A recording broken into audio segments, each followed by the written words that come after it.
Muy buenas tardes, damas y caballeros, bienvenidos al portal del Villegas. Eh, Vamos a partir con un tema que es muy importante, no solo importante en el sentido que esté copando hasta cierto punto la agenda de los medios de comunicación en este minuto, sino porque es trascendente desde el punto de vista del futuro, de cómo va a funcionar la economía, las relaciones laborales, y es una proposición de reforma laboral, entre otras, del presidente de la República, del gobierno, para introducir un elemento fuerte de flexibilidad. Flexibilidad significa, por ejemplo, entre otras cosas, que las 180 horas al mes, que es más o menos el total de horas que se trabajan estándar en nuestro país, se puedan distribuir de otras formas, entre otras cosas. Personas podrían contratar semanas de 4 días, o sea, ya hoy, por ejemplo, estar libre en su casa tranquilamente. Un montón de elementos de flexibilización que podrían celebrarse pactos de distinta naturaleza, en términos de los contratos por semestres o años, las jornadas laborales, partirlas de distintas formas, en fin, flexibilizar el sistema, que ahora consiste simplemente en que uno tiene que llegar a cierta hora en la mañana, cumplir 8 horas o más y trabajar hasta el viernes en la tarde. Dicho sea de paso, yo recuerdo todavía la época en que en Chile se trabajaba y se estudiaba, se iba al colegio, a la universidad, el sábado en la mañana. No existía el sábado inglés todavía. Es un proyecto que yo creo que hace rato que estaba siendo necesario, que está siendo necesario porque las condiciones laborales, debido a los cambios tecnológicos, a los cambios de miles de cosas, a los cambios de las actitudes de la gente también, que quiere tener más tiempo para otras cosas de repente. Se estaba haciendo fuertemente necesario el romper esta estructura victoriana que tenemos todavía y dar oportunidades a gente que ahora no la tiene de entrar al mundo laboral, porque el horario existente, el sistema existente actual es muy rígido.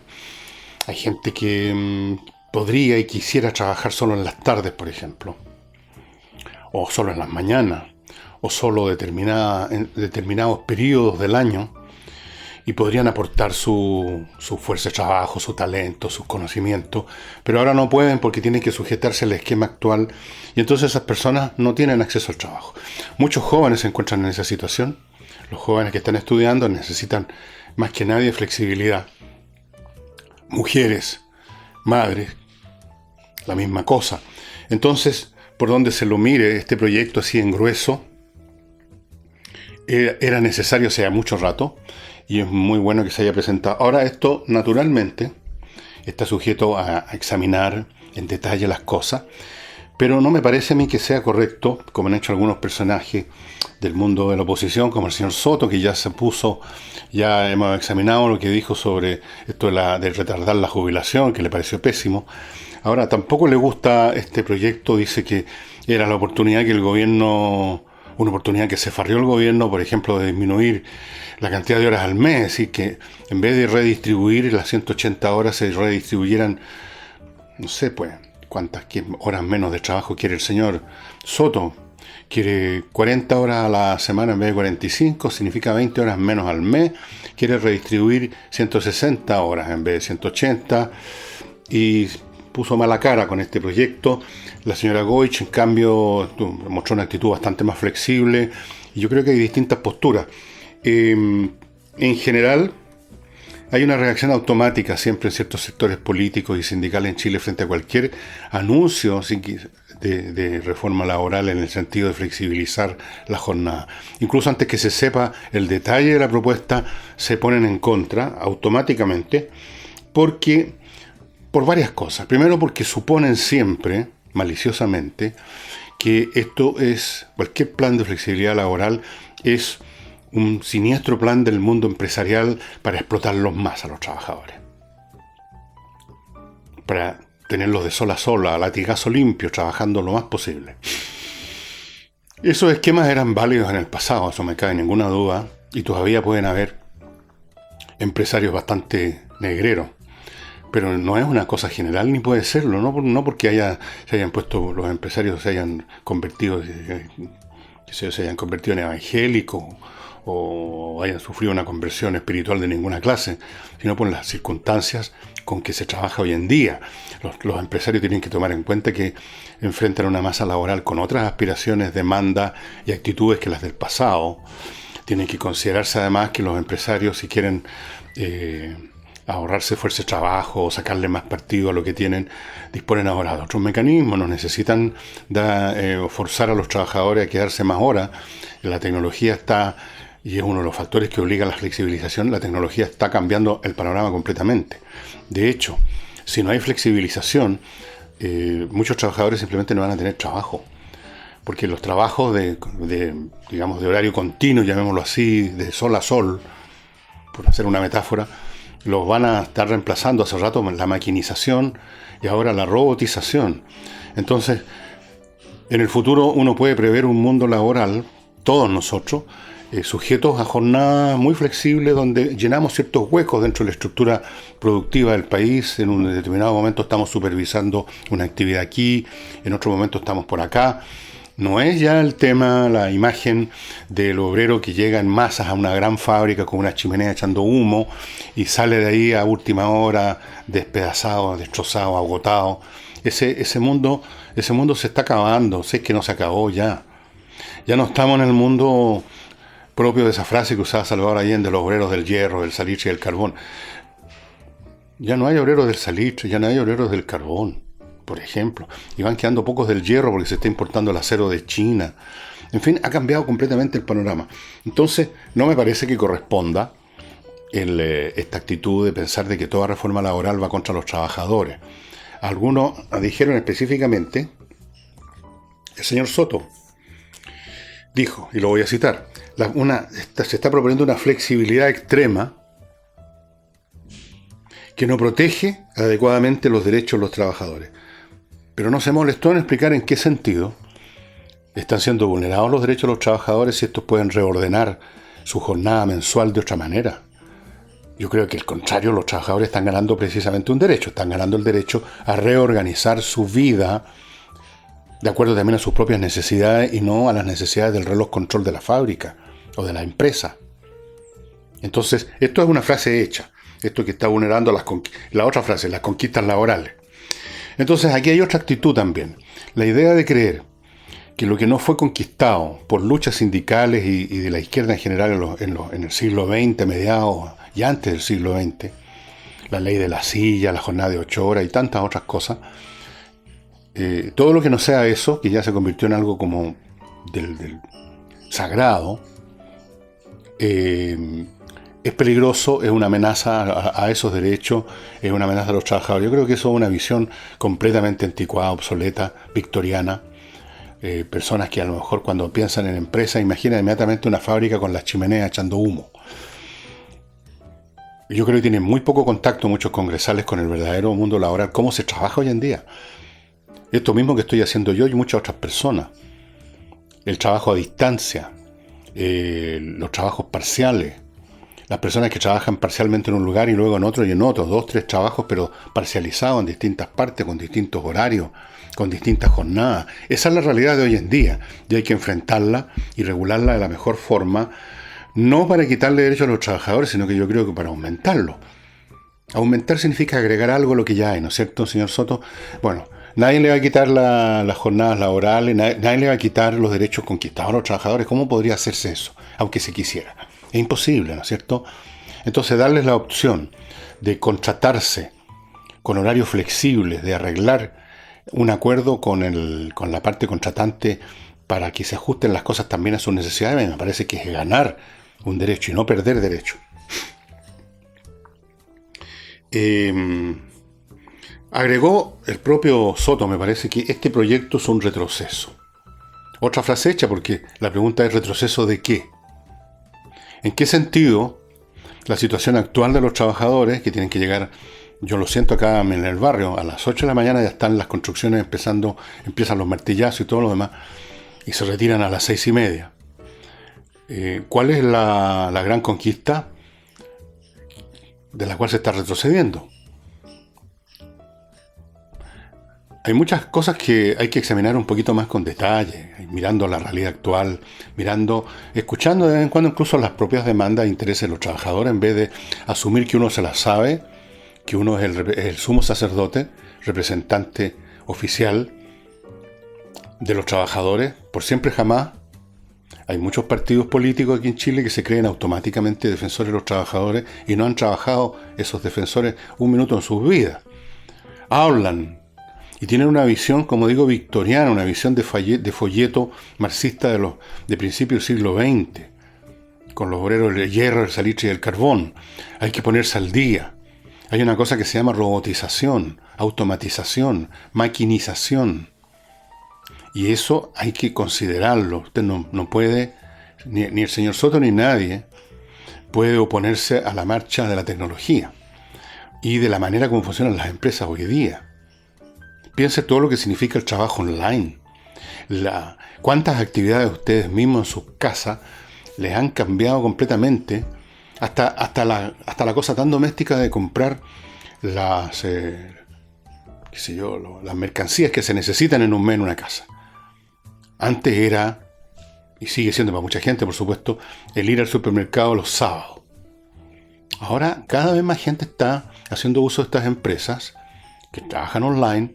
Uno le hace el encargo y llegan a la casa de uno unos chicos y chicas con los paquetes y uno ni se molestó. Y paga una pequeña cantidad adicional a cambio de ahorrarse gasolina, los malos ratos, el estacionar, salir.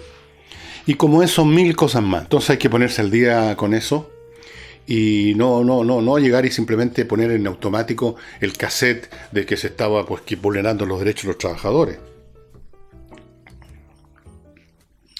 Hay que hacer aseveraciones con respaldo empírico y lógico y no meramente recurrir al almacén, al repertorio, al estante donde están frases que yo vengo escuchando desde que nací prácticamente.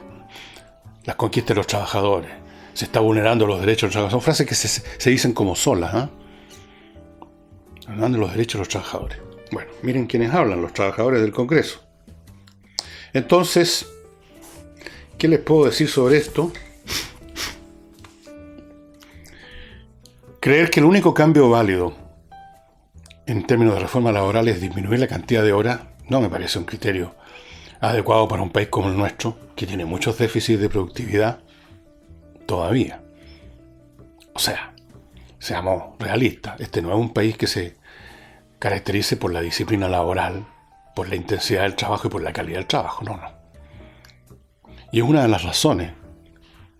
Yo he consultado a todos los dueños de negocios donde veo que hay una mano de obra extranjera, o venezolana, o colombiana, o peruana. Y les pregunto cuál ha sido su experiencia con esos trabajadores. Y me dicen que excelente. Son mejores trabajadores, fíjense ustedes. Están educados en otra cultura laboral. En primer lugar, tratan mejor a la gente, a los clientes. O sea, todos tenemos experiencia. No la típico empleado o empleada que está con aire de haciéndole un favor a uno porque va a comprar. No hay. Y mirando como con rabia porque uno va a comprar o los va a molestar. Bueno, cosas como esa hablan de que nuestra masa laboral no tiene muchas disciplinas, tiene mucho que aprender todavía. Entonces no es cuestión de decir, entonces hay que rebajarla el horario de trabajo. Entonces, ¿a dónde vamos a parar? No, señor. Los únicos avances válidos, creen ellos, son los que hacen los sindicatos y los partidos de su sensibilidad. Y los avances que están proponiendo son rebajar las horas de trabajo. Como somos tan ricos, supongo. Así es que, no, señores, están completamente equivocados. Estamos en el siglo XXI, no en el año 1900. No estamos celebrando los 40 o 50 años de gobierno de la reina Victoria. Los obreros y el hierro, el silicio y el carbón se alejaron en el horizonte, desaparecieron en el Museo de la Historia. Cambió el panorama. Y hay que entender lo que significan los cambios tecnológicos y no solamente hablar. En la campaña electoral yo vi pasar frente a mí, en el programa en que estaba en esa época, a montones de políticos que tenían de memoria aprendida la frase que hay que tomar en cuenta la robotización, pero probablemente no saben ni siquiera lo que significa la robotización. Creen que, como en las películas de ciencia ficción de los años 50, entra un robot así como los juguetes de los niños a cuerda, una especie de humanoide metálico así, con una ampolleta aquí en la cabeza. No, no es eso robotización, sencillamente no. Es una cosa mucho más, casi diría yo invisible en muchos sentidos, que lo permea todo, que lo invade todo como el agua, como un líquido, y que cambia completamente todo. Todo, absolutamente. Así es que, por ejemplo, los vendedores de publicidad, estimados amigos, yo los he visto en las distintas empresas en que trabajaba. Los vendedores de publicidad antes eran unas personas que, como los carteros, se pasaban caminando de un lugar a otro, tratando que los atendiera un gerente, pasando por muchos malos ratos por eso, porque no los atendían, los tenían en la sala de espera ahora. Ahora todo es distinto, lo hacen con un computador sentados en la oficina. Se ponen en contacto con mail, se ponen en contacto con WhatsApp, qué sé yo. Podrían hacerlo en su casa, y muchos quizás lo siguen haciendo en su casa, prolongan su jornada laboral echados para atrás en su casa. Pueden un día domingo cerrar un negocio a lo mejor. Ha cambiado todo, hay que tomar en cuenta eso. Y no simplemente pensar en los robots de Isaac Asimov entrando a la escena. Y antes de continuar, les recuerdo, amigos, que se nos viene ya el Día de la Madre, y es el momento de pensar en un regalo inolvidable como es una joya. Y las joyas más inolvidables por su diseño están en bowmec.com, la empresa online en materia de joyería más grande de Chile, con joyas con diseños preciosos hechos por orfebres europeos, y que le ofrece todo eso con un 30% de descuento, cosa que usted no va a encontrar en ninguna otra parte. Así que yo le sugiero, si todavía no se había decidido qué regalarle a la madre, o qué regalarle a su pololo, o polola, o señora, o esposo, o lo que sea, porque está de cumpleaños, de santo, por cualquier motivo. No ha decidido, no sabe qué, entre a bowmec.com y vea toda la oferta de preciosísimas joyas de oro, de plata, de piedras preciosas, y con estos diseños únicos. Les quiero recordar también, amigos y amigas que gestionan empresas de cualquier tamaño, que una manera de optimizar su gestión administrativa, contable, pago de sueldo, gestión de procesos, todo lo que es la administración de la empresa, la manera de optimizarlo es ponerse en manos, contar con la asesoría, el apoyo de Controller S.p.A., una empresa formada por expertos en este campo que estuvieron trabajando 20 años en grandes empresas internacionales. Formaron su propia empresa aquí en Chile. Tienen a su disposición un software de alto nivel internacional adaptado a las situaciones de todo orden de Chile, legales, contables, impuestos, todas esas cosas, y permiten, por lo tanto, mejorar enormemente la gestión administrativa, que es el sitio donde todas las empresas se frenan un poco y a veces se detienen completamente y caen en problemas serios. Hay empresas que, con todo respeto, ¿no?, se pasan la vida funcionando con un departamento de contabilidad formado por contadores que no se saben las reglas. Es simple, que hay problemas permanentemente, que no se pagaron las cotizaciones, que llegó un telefonazo o llegó un mail de impuestos internos, en fin, miles de problemas por una administración mediocre o de frentón mala. Y las cosas se notan cuando finalmente viene una crisis. Póngase en manos de controller, estimados amigos. Pónganse en manos de controller y terminen con eso. Mejoren. Y mejorar significa aquí ahorrar tiempo y dinero. Time is money. Don't forget it. Así es que aquí están los datos. controllerspa.cl. Hay unos teléfonos. Ahí están todos los contactos. Y ponga pausa si quiere, anote y haga los llamados, mande los mails correspondientes. Y el tema venezolano, un tema que nos compete a todos, por eso que lo mencionamos. Entre paréntesis, ya sabemos el conteo de muertos de los eventos de ayer, de estas manifestaciones contrarias. Son 4 muertos, por lo que se sepa hasta este minuto. El Grupo de Lima anunció una reunión de emergencia. ¿Qué puede significar? ¿Qué sentido tiene la palabra emergencia en el contexto de estas reuniones de organismos internacionales? qué de urgente o de emergente o de emergencia se puede asociar con estas reuniones de caballeros que hacen declaraciones? ¿Qué sale de ahí, fuera de la declaración? Si Venezuela ya se salió hasta de la OEA, que de todas estas organizaciones que nos competen más directamente, podríamos decir que es la más importante, aunque tampoco sirve de nada, es completamente anodina, pero por último es la OEA. Entonces está este grupo de Lima, que es un grupo que se inventaron hace unos meses atrás, y tienen una reunión de emergencia. ¿Y qué emergencia? ¿Cuál es la emergencia? ¿Qué es lo que va a suceder si ellos no se reúnen? Nada. ¿Qué va a suceder si ellos se reúnen? Nada. ¿Qué sucede o no sucede? Nada. Así que esto de la reunión de emergencia es un chiste. Otra novedad, vimos ayer en varias fotografías y videos de portales internacionales o nacionales también, a Maduro haciendo un despliegue de apoyo solidario a los militares, fotos donde se ve rodeado de puros militares, oficiales. Él con su camisa roja de siempre, él es tan revolucionario, ¿no? Y todo alrededor un océano verde de uniformado. ¿Hasta qué punto el hecho de ser acompañado físicamente por alguien que camina al lado de uno significa apoyo político? No estoy seguro. Supongo que algo significa. Ese es un hecho más. Luego tenemos a López, el señor Leopoldo López, que parece ser, dicen, que es el cerebro de este movimiento. Yo no sé quién es el cerebro del movimiento y de qué clase de cerebro estamos hablando por lo demás, porque uno puede tener un cerebro bien ahí nomás y ser el cerebro de algo porque los otros son peores, no sé. Pero Leopoldo López ha estado anunciando, y esto tuvo una reacción que acabo de ver en la prensa, que se ha reunido, que se ha estado reuniendo con militares de alto mando, por supuesto, general, gente así. Con muchos, dijo. Perdónenme, yo no le creo. Yo creo que en esto, como en otras cosas, el movimiento oposición, que yo apoyo, pero yo tampoco me engaño, ha estado fanfarroneando, ha estado diciendo cosas que no son. Ha estado enarbolando fantasmas, o sea, ha estado enarbolando fantoches. Que el apoyo internacional, como que ya mañana llegaban los marines. Que el apoyo diplomático, como si eso significara algo.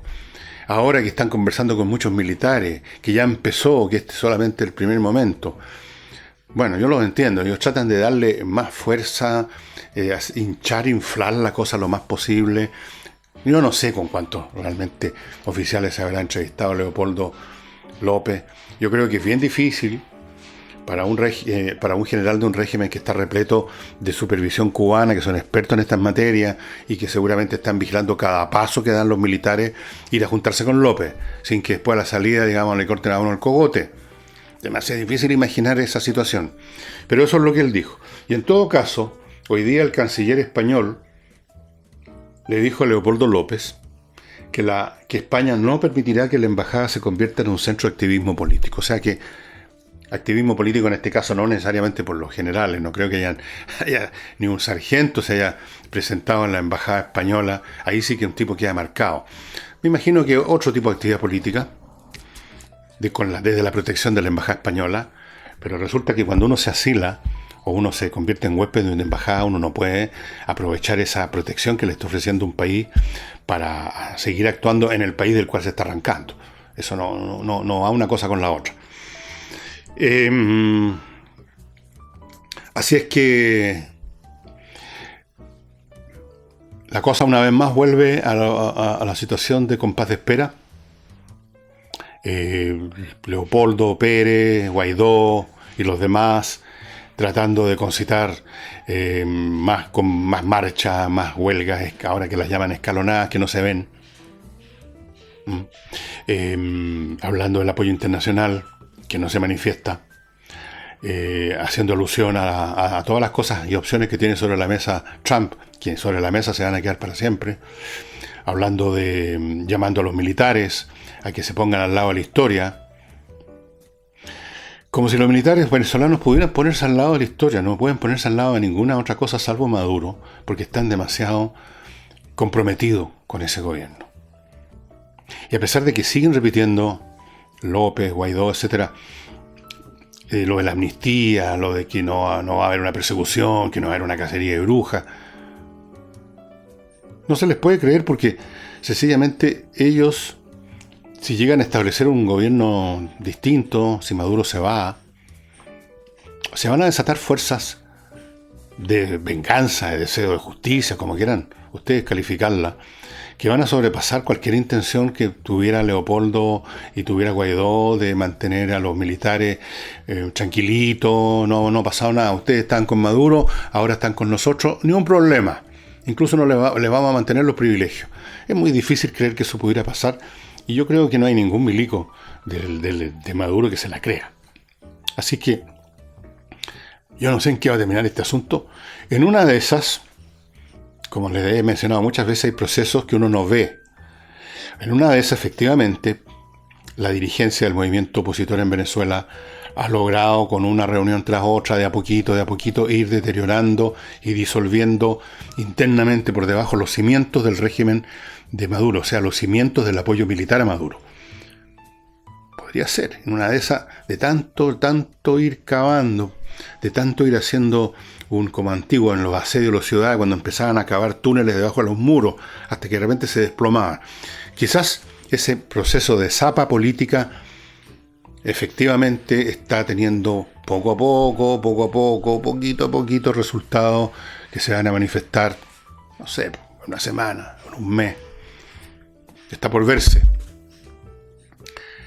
Lo que está claro sí es que, salvo que Maduro se decidiera a una represión real, total, y no se limitara, digamos, a dejar a Guaidó y a López dándose vueltas por ahí, y agarrar a Guaidó y a todos los demás de su círculo, y los metiera preso, y reprimiera con mucha más fuerza a las manifestaciones, lo que hace ahora, con cañones de agua, con bombas lacrimógenas. Con eso uno no reprime a una multitud que está en esta parada. Con eso uno a lo mejor reprime a unos colegiales que están pidiendo el boleto escolar gratis. Pero uno no reprime a gente que quiere echar abajo un régimen. Están en otra postura, mucho más intensa, mucho más decidida. Bueno, si Maduro se decide hacer eso, que terminaría en un baño de sangre, y espero que no lo haga, por eso, ahí, digamos, podría Maduro restituir las cosas foja cero por otro tiempo. Pero él está impedido de hacer eso, no puede. Así que tenemos aquí dos bandos, como lo he dicho otras veces, que están ambos en una situación tal de impotencia, uno para vencer a la oposición y la oposición para vencer al gobierno hasta este momento, que lo de llegar a alguna clase de arreglo parecía lo más lógico. Parece que eso se acabó, esa posibilidad, debido al intento de golpe militar, o de levantamiento, más bien dicho, militar. No fue un golpe, no era un golpe militar, era un levantamiento, que no resultó, no se levantó nadie, más que unos 100, 200 soldados o oficiales a título individual, pero no a título institucional, que es lo que necesita Guaidó. Y antes de pasar a otro temita que tengo por acá, les quiero recordar esto.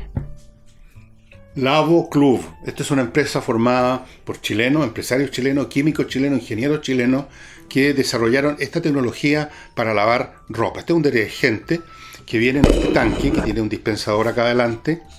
Usted saca esta tapa, le echa con este aparatito, aquí es una llavecita, la medida, una medida, dos medidas, no sé, pues depende de la ropa que está lavando. Y el producto es tan bueno o mejor que los que traen de afuera. Ahora, fuera de eso, ¿cuál es la ventaja de esto, del Labo Club? 2. Usted dispone de un stock, como usted está viendo, 10 litros ahí para muchos lavados, sin estarse preocupando, acordando de poner en la lista de compra el detergente porque se le acabó, le queda muy poco y justo tiene que salir fin de semana a comprar una lata. Es más cómodo tener harta cantidad para estar lavando tranquilamente por muchísimo tiempo. Y segundo, este tanque se compra una sola vez, en la primera compra del detergente, y después a usted, cuando se le está acabando, cuando ve que ya le va quedando poco, usted llama a la empresa y vienen a su casa a rellenarle el tanque, y por lo tanto usted le ahorra al medio ambiente un montón de envases de plástico. Y esta es otra manera entonces de estar ayudando a esta supuesta guerra contra el calentamiento global, contra la contaminación, que muchas veces es puro discurso. Bueno, aquí tiene una manera concreta. Usted le va a ahorrar al medio ambiente un montón de frascos de plástico que no los va a usar. Por lo tanto, tarde o temprano, estas no compras de productos con envases de plástico significan que se tienen que producir menos, y poco a poco, en una cascada de causa y efecto, usted empieza a colaborar a que se produzca menos plásticos de este tipo, de las botellas. Así es que es un gran producto. Es más cómodo para usted tenerlo así en esta cantidad en su casa, que se lo vayan a rellenar y le está ahorrando plástico al medio ambiente. Ustedes están viendo a mi izquierda los datos del Lavabo Club, pónganse en contacto, van a llegar a su casa con el tanque, usted lo compra y se olvida del problema del lavado para siempre jamás. Y para celebrar que tiene el Lavabo Club, qué mejor a miércoles. Valor 92. Ustedes saben que los vinos son evaluados en el mundo de 1 a 100, ¿no? Bueno, este tiene 92, casi el máximo. Esto es uno de los vinos que... O sea, es el vino que produce la viña Vino Personalizado. El vino es calidad 92. O sea, es un vino exquisito. Yo lo he probado y no sé cómo no he probado también el de esta botella. Y personalizado por esto, por las etiquetas. Usted diseña la etiqueta a su pinta, con el nombre que quiere, el texto también a su pinta. Ideal para hacer un regalo divertido, distinto. Ideal para regalarle a los clientes que usted invitó a la cena o al almuerzo de su empresa. Ideal para regalarle a sus amigos. Ideal para regalarle a su hermano, a su papá, a quien sea. Ideal para tenerlo uno en la casa, porque el vino es excelente. Mire, si dejando de lado la etiqueta, el vino es excelente. Primera cosa. Segundo, esto es un plus, digamos, así lo de la etiqueta. Usted personalizarlo, especialmente es muy interesante, como digo, para regalos institucionales. Usted lo pide, la cantidad es indiferente. Usted puede pedir una botella o muchas. Van a llegar igual a donde usted quiere que lleguen, su casa, la empresa. Y los precios son total y completamente accesibles. Aquí no estamos hablando de algo súper caro porque están personalizados, no. El precio es lo normal de un muy buen vino y eso es todo. El vino, como digo yo, que dice aquí cosecha exclusiva Fernando Villegas. 70, debe ser por mi edad, ¿no? Malbec, 2015. Uy. Yo creo que esta botella no va a sobrevivir este fin de semana. Así es que, estimados, ya saben, personalice su regalo. Hágalo más interesante. Hágalo más inolvidable. Conviértalo en un regalo de verdad y no en un ritual que consiste en que uno recibe el regalo y lo tira a cualquier parte después. Y hay un tema que habla mucho de nuestra despelota institucional, a pesar de que nos gusta creer que aquí las instituciones funcionan. Uno es el tema que se reveló ayer en Puerto Montt, aparentemente, estuvo lloviendo mucho y hubo una inundación en algunas poblaciones porque causas naturales fueron desviados en algún momento por construcciones. Y la Dirección General de Aguas no tomó parte en el asunto, los municipios no tomaron parte en el asunto, los municipios en materia de construcciones ya sabemos cómo funcionan. Los municipios están interesados en recibir la plata que significan los permisos para construir y son muy generosos para los permisos y no se preocupan mucho del asunto si los vecinos, quien sea, sufre problemas, desde luego durante la construcción. Yo les puedo decir que puedo dar una cátedra sobre los problemas de tener construcción alrededor, partiendo por los ruidos, incluyendo los días sábados. Ahora esto de las aguas. Los municipios en Chile, ¿para qué voy a insistir en este punto que he hecho varias veces? Son un desastre. Un desastre de incompetencia, de mal manejo, de benevolencia con las grandes empresas que van a dejar plata y para más remate en muchos casos de corrupción y desvío de fondos. Como he dicho 100 veces, está bueno ya que se encuentre alguna manera de supervisar el funcionamiento de estos feudos donde los señores alcaldes y concejales hacen lo que se les da la real gana. Y el otro tema que tiene que hablar, que dice mucho, con mucha elocuencia sobre la diferencia que hay en Chile entre la apariencia y la realidad, es este tema de los parques nacionales. Estoy seguro que algún ministro del medio ambiente, porque ahora tenemos hasta un ministerio del medio ambiente, que vaya a alguna reunión internacional, se va a jactar y va a recibir aplausos porque va a poder decir que en Chile hay 41 parques nacionales, 46 reservas nacionales y 17 monumentos naturales. Monumentos se refieren a lugares más bien pequeños, que tienen un valor escénico, ecológico muy importante. Grandes aplausos para el ministro del Medio Ambiente. Pero ¿quién se le va a ocurrir preguntarle el detalle de, bueno, pero ¿cómo se cómo se ejerce la mantención de esos 41 parques y de esas 46 reservas y de esos 17 monumentos. Porque si le preguntan eso, el señor a cargo, como por ejemplo hizo el señor José Manuel Rebolledo, que dirige la CONAF, va a tener que reconocer que tenemos la cuarta parte de los guardaparques que se necesitan para que efectivamente los parques sean guardados, pues. Es decir, en un supuesto parque nacional del cual nos podemos jactar en el exterior, porque todos nosotros nos podemos jactar de muchas cosas en el papel, en ese mismo parque, mientras el tipo se esté jactando, pueden estar echando tipos a cortar árboles, a hacer picnic sin ningún control y quemar por estupidez un bosque completo porque dejaron un fuego encendido. Puede pasar cualquier cosa. O puede instalarse un tipo con un negocio sin que nadie sepa, sin que nadie controle. Puede convertirse en un basural sin que nadie controle, sin que nadie guarde. Puede iniciarse un incendio sin que nadie lo note hasta que ya está incontrolable. Porque tenemos solamente 450 guardaparques y se necesitan por lo menos 2000. O sea, un poquito menos de la cuarta parte de guardaparques.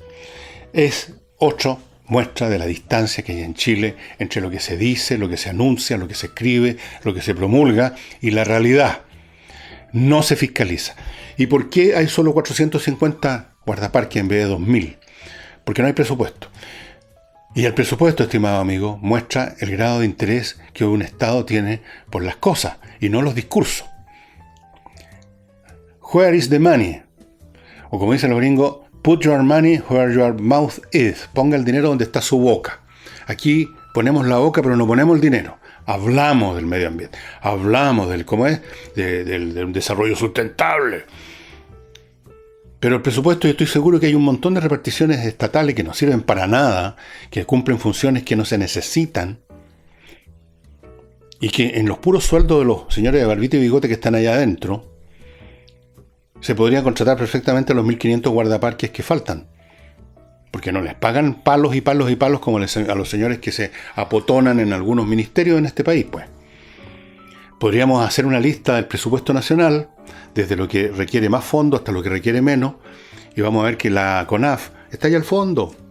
Está conservando la segunda cosa más importante de Chile. La primera cosa más importante es la población, supongo. Y la segunda cosa más importante son los recursos naturales. Y digo recursos usando una palabra que no me gusta porque suena a que la naturaleza es meramente un recurso para ganar plata, para hacer negocio. Que el árbol no vale por sí, sino que meramente es una cantidad de celulosa que se puede exportar para ganar plata. No me gusta ese concepto, pero lo voy a usar porque es el que le hace tilín en el corazón a tantos chilenos, el recurso, la plata. Bien, el segundo elemento más importante del país son, por supuesto, sus recursos naturales. Y de esos recursos naturales, el más importante de todos a nivel no solo nacional, sino que mundial, son sus recursos vegetales.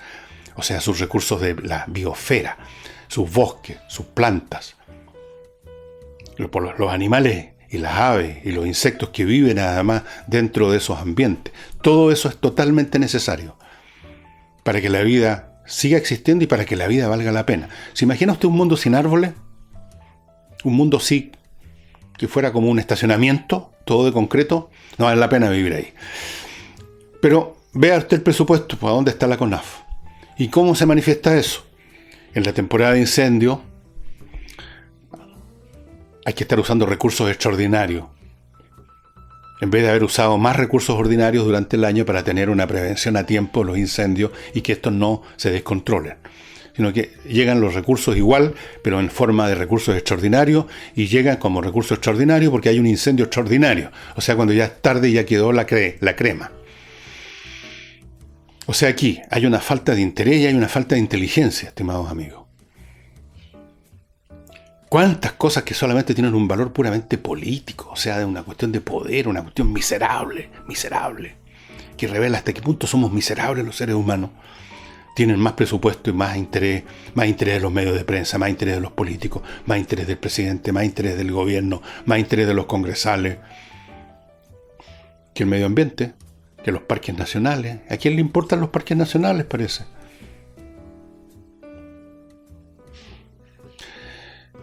Ahí está, pues, la cosa.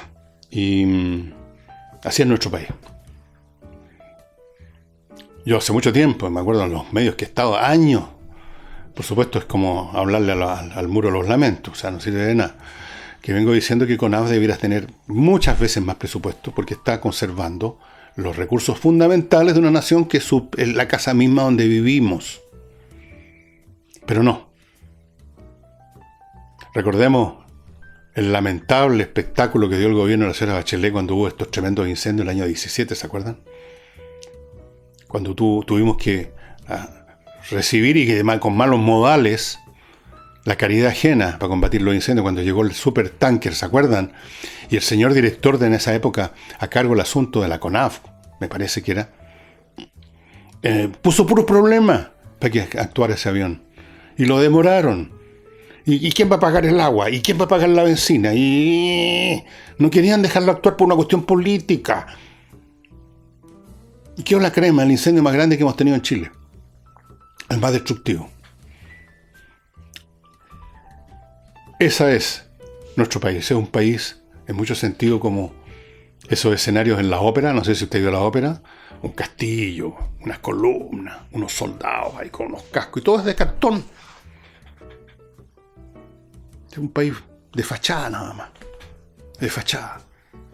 Uno va al barrio cívico Santiago, ahí alrededor de la Moneda, donde están los edificios que se construyeron en los años 30, donde están varios ministerios, hacienda. Qué impresionante, la impresión, la institucionalidad sólida. Claro, los edificios son sólidos. Pero ¿qué es lo que pasa adentro?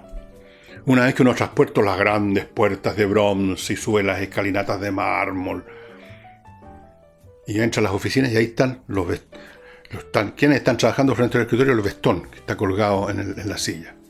¿Dónde están los empleados? Tomando café.